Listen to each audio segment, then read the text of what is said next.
I'm Lainey Law. And I'm attorney Andrew Myers. Today we're going to be discussing about what happens if something happens when you're in a rideshare and they tell you you can't sue them.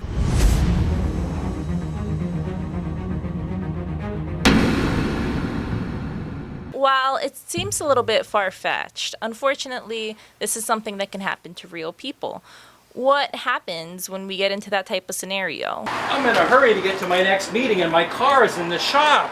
So have you thought about taking a rideshare app? Well, that's what I'm trying to do, but they have all of these things I have to click through. You should really make sure you're reading through all of that stuff before you're clicking it. I don't have time for that. It's just a bunch of crap. People are waiting for me. You might be sorry. Well, Lainey, first of all, we're going to look at two cases in this podcast, and they're actually real cases where people were in rideshares, specifically Uber, and they had accidents. In one case, the person suffered severe permanent injuries, and they tried to bring legal actions against Uber, and Uber threw up every red flag in the book, preventing them from suing. There was a guy by the name of William Good, and he was a cook at a restaurant in downtown Boston. He was working until late at night, and he needed a ride home. So he called Uber through his phone, and they sent someone out to his restaurant in Boston to take him home to Somerville. And the driver was very happy to take him to Somerville because he says, I can fly around out there. There's not as much traffic. So Mr. Good got into the Uber car and they rode out to Somerville. Once they got into Somerville, the driver was very happy and he says, I can fly around now. And he drove really fast. He went back and forth and he had an accident. He hit something in the car and he hit it very hard because Mr. Good flew around inside the car and seriously permanently injured himself. He had a broken neck and he was seriously permanently injured. So that sounds like something that should be cut and dry. This person was driving. They got into an accident. Why has this become such an issue? Well, what happened is when Mr. Good or his family sued Uber, Uber said, hey, wait a minute. No, you can't sue us. Mr. Good had been an Uber customer for a long time. And one night before this accident, he went to upgrade his Uber and they said, yeah, you can't use our rideshare anymore unless you upgrade because we have new terms of service. So Mr. Good did that. He went into his telephone, his iPhone, and they wouldn't let him use Uber anymore unless he clicked a couple of buttons. And so he did that. They said, no, you can't sue us. And, if you do, you've already agreed to these terms. And so Mr. Good and his family were just really put off by this fact. And they went ahead and they sued Uber anyhow. And Uber filed a motion to dismiss the case. The court said, you know what? Mr. Good didn't read the terms of service, but he wasn't required to read the terms of service the way that they set the whole thing up. So what can these companies do to make sure that people are actually reading this? Because if you're clicking, I agree to the terms of service, isn't that you basically saying, giving them all permission? Is it really on the company to be responsible for whether or not you actually read that? Well, what you're saying makes sense, but we're talking about what happened in court here. And what the court said is they looked really deeply into this. And although Uber argued that, well, you know what, people are responsible. If they are going to use our service, they're responsible for reading this. Here's what the court said. Lainey, I'm sure you've signed into different social media programs and different apps, right? Mm-hmm. And when you do, they tell you can't get into our app unless you read our terms of service, right? Yeah, I've seen it done a couple of different ways, yeah. You've seen it done different ways? Okay. Mm-hmm. Have you always read the terms?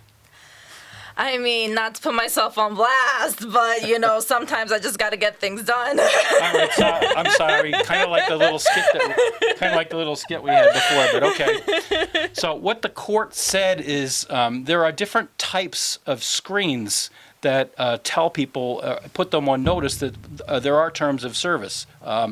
And there's all kinds of different terms. You've seen them in social media and in various applications. I've seen them in various applications. You can't even get into some of them without going through these screens. So if you're a computer geek or you're a webmaster or an IT person, we're going to go by the terms that the court saw when the court looked at Uber's interface. The things the court said were important are, let's look at whether it's a click wrap or a scroll wrap. Well, what's a click wrap or a scroll wrap? Here's how the court defined those terms. A click wrap requires a user to consent to terms and conditions by clicking on a dialog box to go to the next step. Note, the user might not actually view the language to which they are assenting. So in other words, they've got to click something, but they don't necessarily have to read it. Click wrap is distinguished from scroll wrap, which requires users to physically scroll through the Internet agreement in order to get to and click the I agree button. And note here that the user must at least scroll through the language. They may or may not actually read it. Does that make any sense? That does. So does that mean that a scroll wrap would be more binding than clip wrap? Yeah, that's exactly what they're saying. They're saying if you don't even have to read the terms, then how can the company, whether it's Uber here or a social media site or some software company, if they don't even provide you the opportunity to read the agreement, how can a binding contract have been formed? And that, that completely makes sense. And it sounds like to me that with the Uber case that they may not have fulfilled their due diligence in making sure that someone's actually looking through that agreement. I think you're right. You should be a judge. But Sign me up. let's take a look at what Uber's interface actually looked like. And there are all different kinds, and I'm going to show you the interface as it was scribbled out in the court case in the case of Good versus Uber. Here's the interface. Here's the exact language that was used by Uber. They said, we encourage you to read our updated terms in full. Notice they used the word encourage. They didn't say you have to. All right, so that's the top of the interface. Then below that, there were two links in blue. Their terms of use and their privacy notice. So those were links that you could opt to use. You didn't really have to. And in fact, the problem in this case was that in Uber's interface, it said at the bottom, by checking this box, I have reviewed and agreed to the terms of use and acknowledged the privacy notice. So the important thing here is that Uber was saying, here's our terms of use. If you want to update your contract with us, there they are. But you can check this box here and click confirm without ever even having read it. But that sounds like it would be at the liability of the person. The person is the one agreeing, like, oh, I did this. Just because they didn't see it, that doesn't necessarily mean that they didn't agree to it, does it? I'm going to take your judgeship away from you. No! And the reason is because the court actually looked into old contract law. Contract law is something that goes back centuries and centuries, back to England, and our ancestors brought it over from England to the United States, and there have to be certain elements in a contract. There has to be an offer, there has to be an acceptance, and there has to be consideration. Part of accepting a contract is being on notice of the terms, and unless the person is on notice of the terms, a lot of contract law says there's no contract. So let's take a look at how the court looked at this, and the court said notice and assent are important for a contract to be formed, and this actually goes back hundreds of years, but the application here is a relatively recent thing with all the computer interfaces that we see. The court said for there to be a valid contract, there have to be two things. Notice, the app or the company must reasonably notify the user that there are terms to which the user will be bound and give the user the opportunity to review those terms. The second element is that there must be assent. In other words, this requires an affirmative act, such as clicking a button that states, I agree. This alerts the users to the significance of their actions, and it shows that, in fact, there is reasonable assent. Well, that sounds great, but I guess, my main confusion with this is that they went through, they didn't have it properly set up. They didn't make sure that this was presented to the person, that the person's agreeing with it. They, in modern terms, took the L. It was a big loss for them. They should have had this set up. They didn't. So I guess why wouldn't they just accept defeat in a way? And aren't they required to have insurance? Why wouldn't their insurance just pay the scenario out? That's a good point. Yes. legislators in most of the states have imposed insurance regulations on ride shares. That's not the issue we're talking about here. The issue we're talking about here is they don't want to be responsible. They don't want you to have that insurance. But yes, insurance is required. Did you want to go over that provision? Yeah, let's go and let's talk about that a little bit. Massachusetts law requires rideshare cars logged into the network, but not actually carrying any passengers, to carry liability insurance with limits of $5,000 per person and $1,000 per accident for bodily injury caused by an accident. When the driver actually carries a passenger, the required insurance must cover up to $1 million. That covers death, bodily, and property damage in a single accident. Now, that was just Massachusetts. New Hampshire is a little bit of a different state because New Hampshire, you're not actually legally required to have insurance for your car. So, because New Hampshire has no mandatory auto insurance law in general, rideshare drivers still must carry auto insurance. So, even if they're not carrying a passenger, as long as they're logged in, they must carry liability insurance with limits of $50,000 per person or $100,000 per accident. When engaged with the rideshare passenger, the mandatory insurance level rises to $300,000, including coverage for death, bodily injury, and property damage. So, accidents involving rideshare vehicles can bring in at least 3 insurance companies, and that's a lot of work for these companies to kind of be going through. And makes sense that they wouldn't want to be dealing with that. Yeah, the reason that they can bring in 3 different insurance companies is if you think about it, when you're in an Uber or a Lyft or any other ride share, you're a passenger in a car. And suppose you're in an intersection accident. Well, suppose that the car is hit by somebody who ran the stop sign. Now you're talking about the insurance company for the third party, the person that hit the Uber. But what if the Uber driver may have gone through a really pregnant yellow light? We've all seen those people, right? When you drive around. It's the New Hampshire special. It's like, it's just turning yellow. Right, and so now in intersection accidents, frequently there's a question of liability. Well, did you really gun it through the yellow there, Lainey, and maybe hit the red light? So now there's a question, was it the other car? Was it the driver of Uber? Or was it Uber itself? Because as you just pointed out in reading that, the driver and Uber are 2 different entities, both of whom are required to have insurance. So it can get complicated. It can require that you're dealing with 3 insurance companies. I've dealt with cases like that where you're dealing with 3 insurance companies. Not to mention Massachusetts is a no-fault state. So your medical bills, even if the other guy is 100% at fault, your own insurance company is going to be responsible for your medical bills. Oh my goodness. So it can get a little bit complicated. But I wanted to sidestep a little bit because the issue here is not that they do have insurance, but that they don't want to be responsible. They're doing everything they can to throw these screens up at you and then hold it against you, whether you read it or not. In the old days, I don't know if you remember these things, but in the old days, we would actually go to the stationery store and we would buy programs. I mean, this is ancient, I know. Now we download everything on our iPhones and our computers. But in the old days, we would go to the store and buy these programs, and it's on a disc on the inside, but you can't get to the disc unless you open the package, right? Mm-hmm. Well, okay.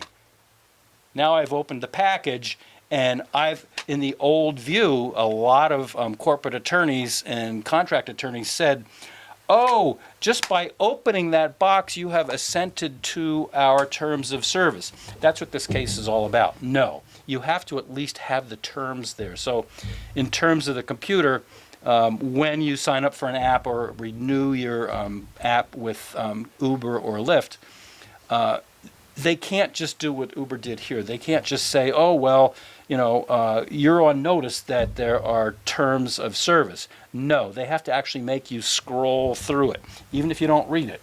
If you scroll all the way through it and get to the bottom and then click assent, it may seem like a small point, but at least you've had the opportunity to read it. So that's their point of view, and that's what the court said about their point of view. So I guess all of that makes sense, and I think it is fairly reasonable, like what you said with the notice and the assent, that a contract's not going to be legally binding unless the person was actually presented with that. And I think that a lot of people watching this right now can rest a little bit easier, but just make sure that you fully know what you're agreeing to. Or if you don't know what you're fully agreeing to, maybe just click that agree button and see if it lets you go through without actually reading the documents, because that claim might have some legal standing, it sounds like, from this. Right. And we have to remember that this isn't just like some kind of an esoteric legal argument that we're having here sitting in my conference room. I mean, this fellow was a hardworking guy. He had worked all day at his shift in a Boston restaurant. It was after midnight, and he got into this car with the Uber driver, and because of the negligence of the Uber driver, he broke his neck, and he's a paraplegic for life. He's got a serious, permanent disability, and so it's not just like us sitting here talking. Oh, isn't that interesting? Isn't that a nice legal point? I mean, in this case, he was seriously injured, and he'll never be the same. There's another point that maybe I should have brought up earlier, but I'll bring it up here. We were just talking about how there might be different insurance companies. Obviously, in the case that we're talking about here, the guy that drove like crazy and was driving all over the road and all but went out and said, hee-haw, we're having a good time. Uber probably has a lot of liability in this case, because it turned out after the accident that when people went in to this driver's record, which is public, by the way, there were 20 violations. He had 20 moving violations in his driving record. So Uber knew, or should have known, that the guy had a very serious driving record. He had violations, 20 of them before, and so Uber shares the responsibility too for allowing this guy to drive for them. Do you think that it is Uber's responsibility, if they're hiring these independent contractors, to make sure that, like, ultimately these people, anybody can sign up for Uber? Does Uber legally have a responsibility to make sure that these people aren't bad drivers? Well, you're stating their argument perfectly, because that's what Uber and Lyft have always said since they were set up. I believe Uber goes back to 2009. When they were first set up, they said, oh, we don't have anything to do with transportation. We're just a software company. We just provide the software, and then people can drive if they want. But think about it from your point of view. Have you ever taken an Uber? All the time. I mean, I'm in that guy's same position late at night. Is just like, you're not walking home. Uber, Lyft, all these rideshare companies, they're taking over. It's so easy to get one now. Well, I've never taken an Uber, but I need some minor surgery in the near future. And I've had friends tell me, well, we'll give you a ride. We'll pick you up. We'll take you down there, bring you back. It's no big deal. But it's 35, 40 miles away that I have to go. So I'm thinking, I've never taken an Uber or a Lyft. So I'm thinking to myself, maybe I should do it. Apparently, it's very simple. You just go on your, how long does it take on your iPhone to set it up?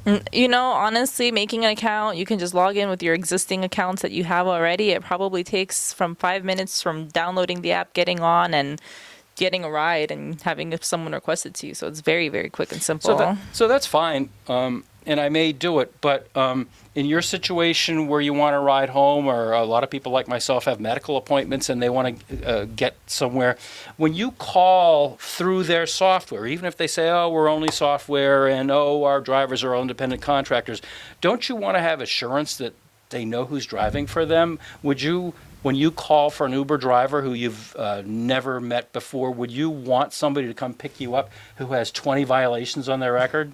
That's a fair point. And it's interesting that you say that, because if this were a taxi company, that wouldn't even be a consideration. I can't imagine that people would be able to get a job at a taxi company if they had any type of history. No, of course not. No, of course not. But Uber tried at first to get around that by saying, oh, we're an independent contractor. But that argument is going away pretty much. That argument is going away with more and more cases like the one we're talking about here. So now that you think that Uber's had this issue, we'd imagine that they would be doing something to at least try to remedy this, that they're trying to make improvements, like current date. I imagine that they're doing something to fix it. Well, I would certainly think so. I mean, now that this has come up, there are two cases that are pretty much the same as the one we're talking about here, and they've made big headlines nationally. And so, yeah, I mean, anybody with half a brain, I would think, in the corporate headquarters would say, we've got to do something about that. And I would imagine that the interface that we just looked at on the computer doesn't exist. And I would imagine, I mean, how easy would it be to change that? But I was just reading the newspaper the other day, Wall Street Journal, and just the other day I was reading this, and one of their chief executives, who is the executive head of driver operations, gave a 4-hour Zoom meeting with company executives. Her name is Carol Chang, and in a 227 slide presentation to all the Uber executives nationwide, she outlined 3 of the company's competing objectives, and I'm quoting. The objectives are keeping costs low, avoiding legal risks, and attracting drivers. So if they only have 3 big major goals, and one of them is avoiding legal risks, don't you think that after they clean up this legal issue, they'll find something else to keep themselves separated from people? Well, I would think that, but you did mention there was a second story, so it sounds like these rideshare companies have kind of like a history of having these incidents occur. You mentioned to me previously that there was one incident that involved a blind man. Oh, I think the blind individual's case is even more egregious, although I don't know which one is egregious. Yeah, that was a case involving a well-known Boston attorney, actually, who I knew. Everybody knew him. His name was Christopher Cauters. He was a professional arbitrator mediator. He's blind. He was a very bright man, but he's blind. He was blind, and he called Uber, and he had a companion dog, a German Shepherd, that was always with him. The German Shepherd got Mr. Cauters through all of downtown Boston. They'd get on a bus and go up to Manchester, New Hampshire, and the dog got him to wherever he had to be. So Mr. Cauters called Uber. The Uber driver got there and said, "Oh, you have a dog. We're not going to let you in our car." 3 different Uber drivers refused to allow this man to get into their cars. And, I mean, to me, that's just egregious. And It's, I guess, interesting to me because even though it is a service animal, because these people are independent contractors, according to these rideshare companies, wouldn't you think that they have the ability to decide what comes into their car, even though I don't necessarily agree that you should not be allowing someone's service animal because they're independent contractors? Wouldn't you think that they can kind of make their own rules in that regard? well, maybe. I mean, I have a dog, so I have no problem with dogs in my car. But sure, there are people that are really picky and they don't want a dog in their car. But are you forgetting about the Americans with Disability Act? And what the Americans with Disability Act says is that reasonable accommodations have to be made in public accommodations, and giving a ride to people, blind or otherwise disabled, is a public accommodation. Unfortunately, the case never even got that far, because in that case, like the one we talked about before, Uber said, you can't sue us. You've got to go to arbitration. And can you explain arbitration a little bit to me? Like, because I'm not too familiar with all the processes of law. What does arbitration involve? And you say that they're saying that you can't sue us and they're making you go to arbitration? Well, that was one of the terms of service. Remember we talked about those little blue links before? What Uber was saying was 2 things. 1, we're not responsible for personal injuries. And 2, if you try and sue us, you cannot go to a public court. You can't have your constitutional right of a day in court, which is firmly embedded in the Constitution, and you must arbitrate. So your question about arbitration, there's a time and a place for arbitration. I've arbitrated many cases. There's a time and a place for it, but to just simply throw up a flag and say, no, you can't sue us, you've got to arbitrate the case, seemed a little bit outrageous, especially since what Mr. Cauters did was he was an arbitrator. He did do mediations and that sort of thing in terms of out-of-court settlements and out-of-court attempts to resolve cases. The downside was that Uber had the opportunity to help steer the arbitration their way, and the arbitrator ruled against the blind guy. The arbitrator My goodness. Ruled against the blind guy, and he said, wait a minute, the Constitution of the United States allows me to bring this to a jury of my peers. And Uber said, no, you went through all of that stuff and you didn't read it. That's your fault. And they stopped him. The question you asked, though, arbitration, mediation, case evaluation are valid, legitimate ways to resolve a case out of court. But the question is, should people be forced to use those? And I guess what's interesting to me, how you say that should people be forced to use those, is that in a scenario where that guy had gotten into an injury, he's permanently injured for life, and now he's being forced into arbitration. Like, that is absurd. Other companies in this scenario, for example, can be in fault, and they still force you to go through the arbitration. Right, that you're putting your finger exactly on the issue. A lot of times we do litigation and we do what's called discovery, which we could do a whole another podcast on someday. And then when we get to the end, when both the injured person and the insurance company have a better idea of all the facts in the case and they're all fleshed out, then arbitration is often a valid way to end the case, or mediation, and I can tell you about the differences between those two in the end, but they're really not valid until the facts are all explored in the discovery phase of litigation. So it was wrong, and I think the court agreed in both of these cases to force somebody into the arbitration before they had the opportunity at least to not have the tail wag the dog. In other words, to get into it through the litigation first and then arbitrate the case. And it's funny to me that you mentioned some tail wagging going on. I know that I had mentioned to you that I had previously discussed a little story that you had told me about with a famous liquor company and a dog toy. We're going to talk about that now? I think there was a dog toy manufacturer that manufactured a dog toy that looked like a liquor bottle, and you looked into that for us, didn't you? Yeah, let's go and take a look at that video. Recently, a dispute between the makers of Jack Daniel's whiskey and the makers of a squeaking dog toy actually went to the U.S. Supreme Court. The issue for the court involved whether or not the manufacturer of the dog toy, called Bad Spaniels, infringes on Jack Daniel's trademark by making their dog toy look like their iconic whiskey bottle. Arguments during the hearing left it unclear whether Jack Daniel's case is on the rocks or the maker of Bad Spaniel's toy had been, well, bad. Justice Samuel Alito questioned whether any reasonable person could think that Jack Daniel's had actually approved the use of the trademark for the dog toy. Alito suggested that the toy simply parodies the liquor company and is therefore legally acceptable. When the company's lawyers pushed back, Alito responded in part with, "I had a dog. I know something about dogs. His late Springer Spaniel Zeus sometimes even visited the court." But Justice Elena Kagan seemed more ready to rule against the toy's manufacturer. "Maybe I don't have a sense of humor," Kagan said to Laughter, "but what's the parody?" Kagan suggested the toy is simply an ordinary commercial product that is spoofing the look of the liquor company's bottle. The dog toy had been on the market since 2014 as a part of a line of chew toys that mimic liquor, beer, wine, and soda bottles.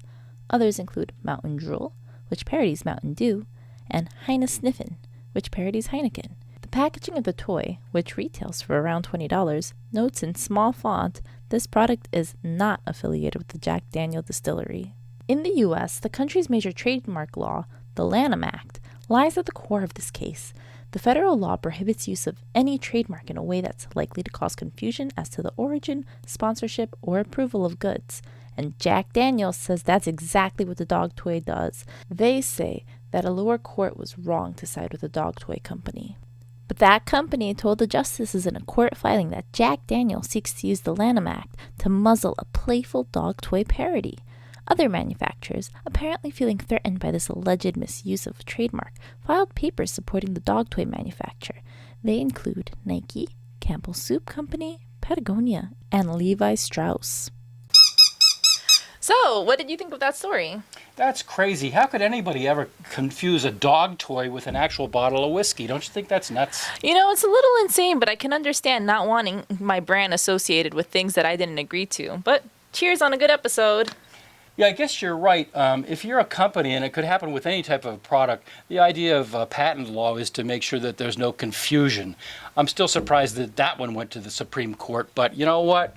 I guess they want to protect their name and brand. In the future, we'll be doing podcasts on other serious topics, topics that have been very popular in the blogs that I've been doing for 10 years, and other topics like that. And if anybody's interested in learning more about those blogs, Andrew has his website. Attorney-Myers, MYERS.com. If you have any questions about this topic or really any topic at all, or an idea for a future blog, please feel free to contact us. My website has a contact us block, and we also have our phone numbers. So contact us at attorney-myers.com. Also, if you've been injured, if you have a case that you'd like to talk to us about, please feel free to contact us. And this is a new channel, so if you enjoyed this video and you want to see others like it, please make sure to like this video, subscribe to our channel, and if you want to share this content with your friends, it would be really appreciated. Thank you guys so much for watching, and we'll see you in the next one. Until next time.